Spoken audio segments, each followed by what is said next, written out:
As a precocious little boy, full of untroubled promise and sparkly curiosity, I was a voracious reader. Specifically, I gravitated toward the extraterrestrial, rockets, spacesuits, and supernovas. I remember discovering that the twinkling of the stars was caused mostly by teeny tiny scratches on our corneas, the accumulated damage of years of sand and grit, deflecting and refracting rays from distant suns, like scuff marks on a compact disc.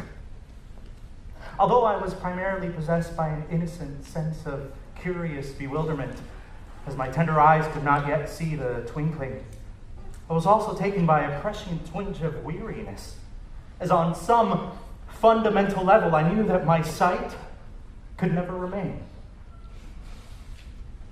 As a restless teenager, I would often be driven by an unsettling, anxious boredom to take aimless nighttime walks, sinuously looping around our quiet neighborhood, trying to calm the nauseous turmoil that rumbled in my head.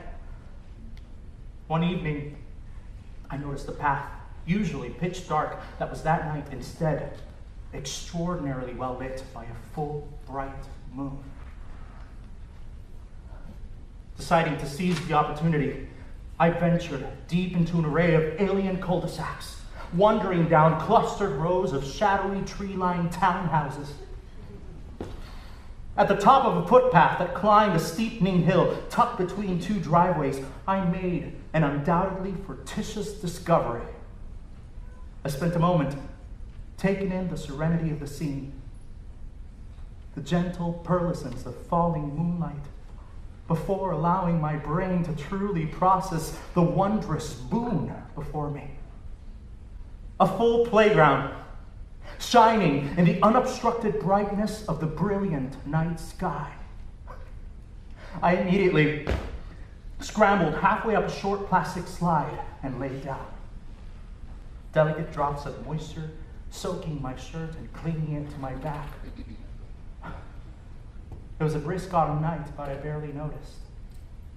My mind was once again consumed by the soul-numbing restrictiveness of the high school curriculum, the nerve-wracking promise of college, my overwhelming sense of isolation from the life of a normal, healthy teenager, and above all, the powerful and ineffable connection I felt with the scintillating starscape above. Gazing up, attempting to pick out the subtly colored planets from the brilliant blackness, I was filled with a warm feeling despite the chill air. A vague childhood remembrance of lying on the back of my dad's pickup on some New England beach, drifting off together into the glowing embrace of the universe. There was a precious feeling, and as I focused on the stars, I encouraged it to linger. The night was beautiful, crisp and clear, and the stars twinkled with quiet glee around the exuberant face of the moon. I lay there, stewing upon the fundamentally transient nature of our existence. The fact that the spectacular cosmic light show hitting my eyes was emitted eons ago, perhaps by stars now long dead. Seemingly of their own volition, countless flickering recollections I had taken for granted began arising in my mind. The radiant perfections of unexamined love, a list of youth's blissful givens. The smiles of the other kids who died on the ward. The sound of my grandfather's laugh and my mother's singing voice. The feeling of my grandmother's hand in mine and my father's arms over my shoulder.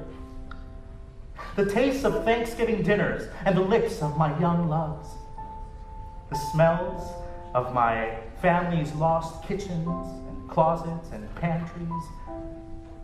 And back again to that unscratched eye's view of the cosmos. Innocent and awestruck. Forever gone, swallowed up by the ceaseless advance of time.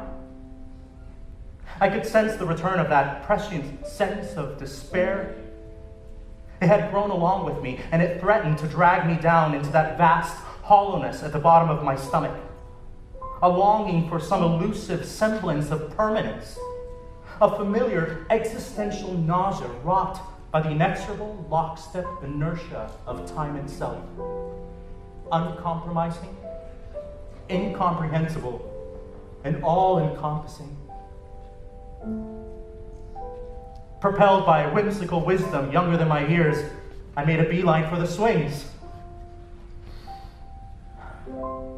I swung for a while, immersing myself into the slow, meditative rhythm of my pumping legs, going ever higher,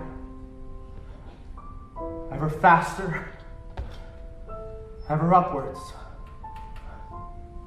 For a fleeting moment, my mind settled down, unencumbered by usual thoughts. Before long, I was almost horizontal. And at every peak, there was a precious, weightless split-second where it seemed that I might fly right off the planet into that winking starlight. If it had actually happened, I think I would have gleefully laughed the whole way. For as the stars all danced incessantly above my swinging head, I noticed, perhaps for the first time, that their twinkling made them more beautiful, not less.